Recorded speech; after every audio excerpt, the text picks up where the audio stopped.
What's going on, guys? My name is Nick and welcome back to Olsen Auto. Now in the last video we were working on the Prelude, got the head back on, torque to spec. So now we're gonna go ahead, we're just gonna start finishing everything up. Tons of hoses and wires and bolts and brackets and all the fun stuff that no one wants to do, we're gonna have to do. Gotta do that.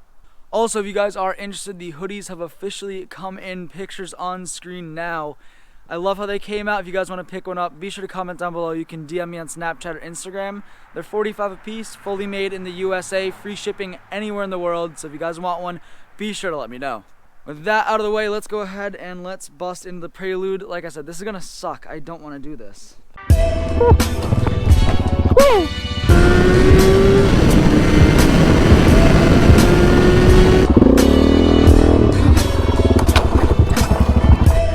Damn it.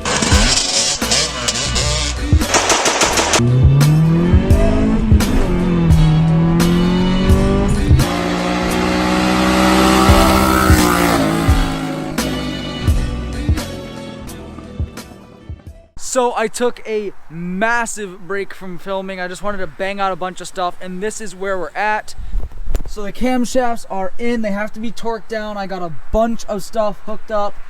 Hoses, lines, electrical connectors. The oil pressure switch actually broke, so I have to rewire that real quick. No biggie. Still have to do an oil change, still have to put coolant in it. Obviously tighten down some of these hoses and whatnot. That is tight. A lot of the hoses are running tight. That's on. Vacuum lines are hooked up. Got to do the injectors. But like I said, we got to do this, time it. So obviously I got to torque this down to sequence, which I have right here. Got to put it in time, get the power steering pump back on, do the injector rail, distributor and camshaft sensor, fill it with coolant, do an oil change and a few other little things, and then we'll be good to start it up. I did obviously use assembly lube on the cams. I have these all backed off. I'm about to torque them all down. Whole thing, it's like 7 and 9 foot-pounds, and you gotta bounce around something about a pattern. I'm just gonna use the impact gun. So yeah, let's just let's get to it. Let's do a little time lapse.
All torqued down, everything is all set. Gonna go over each one to make sure they're all at least to 7 foot-pounds, and then check the ones that have to be 9, and then we'll be all set to time it, throw the injector rail back on, and a few other little bits. So it is the next day. Now the engine is in time. I gotta double check that and make sure we weren't just tired last night. But I had the cams all torqued down, we were getting the belt on, and then we realized we needed to get this plastic cover on, so I had to take the cams back off and then put the plastic cover on. I had to super glue it, but that's besides the point. It was a little broken. Put the cams back on, retorque it all to spec, quote unquote. Redid the timing belt. It seems like it's good. Got to double check that. And then we have to do valve lash, distributor, CYL sensor, intake, fill it with coolant, do an oil change, double check all my hoses and wires. Put this motor mount back in because we had to take it off in order to do all of that stuff. It's currently jacked up by the oil pan, and the motor mount's right there. So we got to do the motor mount one last time, but we're getting very, very close. Just a little update. We got to do the valve lash. Should take less than 40 minutes, hopefully. I'm going to do it twice, make sure it's all set. Probably going to have to adjust it again in the future anyway, but plugs out, rotate the motor, valve lash, and then, yeah, it's really, really cold out.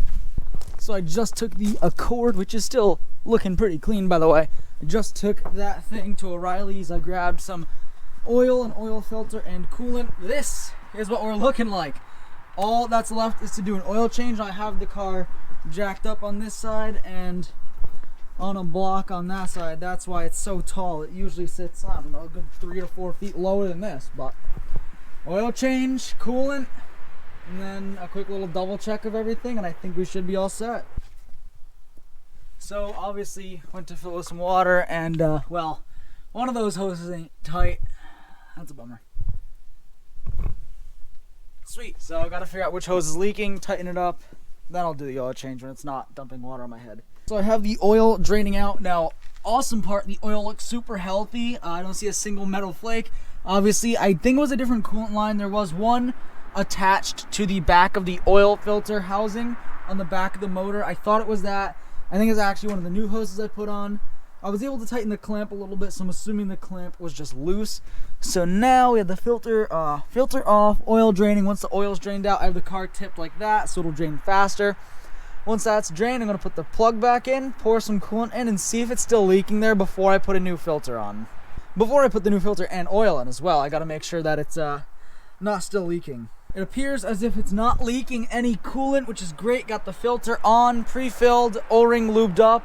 Filter's on, the drain plug is nice and tight. About to fill her up with roughly 4 quarts and then obviously check from there. It's pretty much always how I do it. I think this is the last step, guys, before I have to obviously reconnect the battery too, prime the fuel system, and then it'll be started. It's like 10 seconds from now.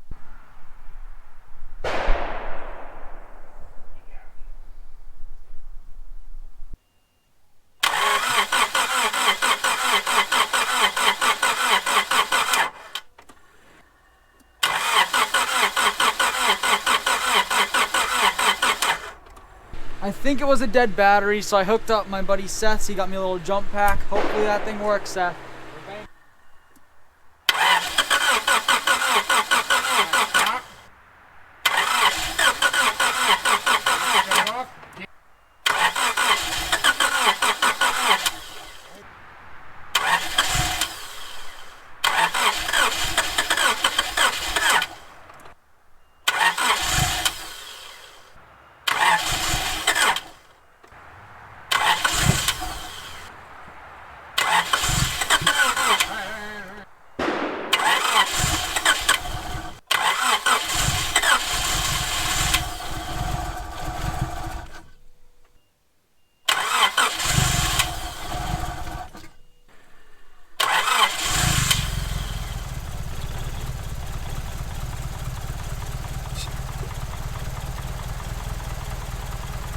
So I did just start it up again, started hitting on all 4, sounded pretty decent, a little ticky, but that can obviously be adjusted later.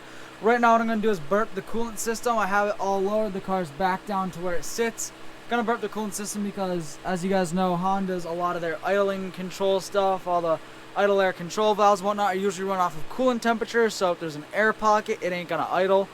Gonna burp the system, start it up, let's see how she sounds. This is about the coldest cold start I can give you guys with a fresh head, refresh, rebuild, whatever you want to call it.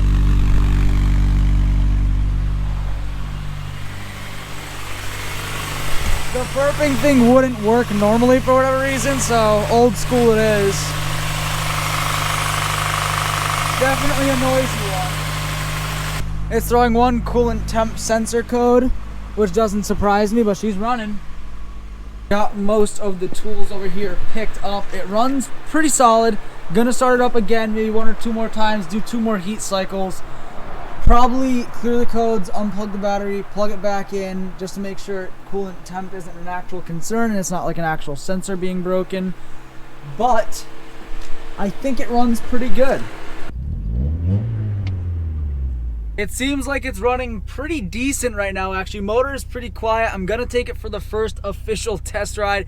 Definitely a little bit nervous, so I'm probably not gonna record. I just wanna make sure it seems good. I'm gonna go down, I have like this normal loop that I do. It's like a certain road that I go to and turn around. I'm sure all of you guys have your own little test ride loops when you do a big rebuild. That's what I'm gonna go do. Might be a little low on coolant, but I have some extra with me right there. Like I said, got some extra right there, so we are all set. Test ride time. A little nervous, but I think we did good.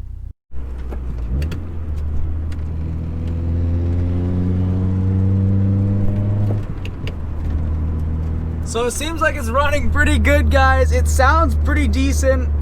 Motor's pretty quiet, it drives pretty good. Obviously we have to mess with the timing on the distributor a little bit. That's a given. I can hear the coils popping in the back because someone before me cut the springs, but we'll be fixing that soon. I'm just excited to be driving the car again. I'm definitely going for an extended test ride right now. I've only been out for probably less than a minute, but I'm just going all the way down this road and then turning around rather than just flipping around right at the start. It seems like it's going pretty well. I have no complaints right off the bat besides the slightly laggy right off acceleration, like right when you hit the gas, which again would be spark timing with the distributor. Once we get that all set, it should run pretty healthily. But it sounds about like what it did, if anything, a little bit better than before when the valve blew out, so I have no complaints there. Yeah, it's just a little laggy, but there's an issue behind that. Me and my buddy Seth, we're gonna be working on it. We're gonna be doing some wiring in this thing because we know it has some wiring issues. Keeping an eye on my temp gauge, of course, and all my other gauges. Gotta read the check engine lights when I get home, let it cool off, and do some more heat cycles tonight. But I think I don't want to say it too soon, I don't. But I'm driving the car right now and it feels so good to be driving this thing again. I would say we successfully, or damn near successfully at least, rebuilt the head on this. I would say rebuilt. Obviously I should have done all the valves and seals, but I didn't have a couple hundred to throw at it. This entire thing cost me under $50. Now I could have actually gotten away with it for way less if I already had oil and a filter. I usually keep an extra oil and filter. I didn't this time, however. If I already had oil and a filter and I already had valve compound, this would have been a totally free job just using parts that I already had. So the fact that I got away with it for so cheap is awesome. I already had the head gasket, which is baller, so I'm super excited to have the car back. I know I keep messing up the camera, but it feels good to be back. If you guys like this video and you have a project car, be sure to comment down below. Let me know what you're working on. I'm super interested to hear. I'm so glad to have this back. If you guys want to see more Prelude content, be sure to subscribe with that notification bell on. I also upload dirt bike content, racing videos, obviously working on cars. So if you guys like that type of content, be sure to subscribe. Thank you so much for watching, and I'll see you in the next video.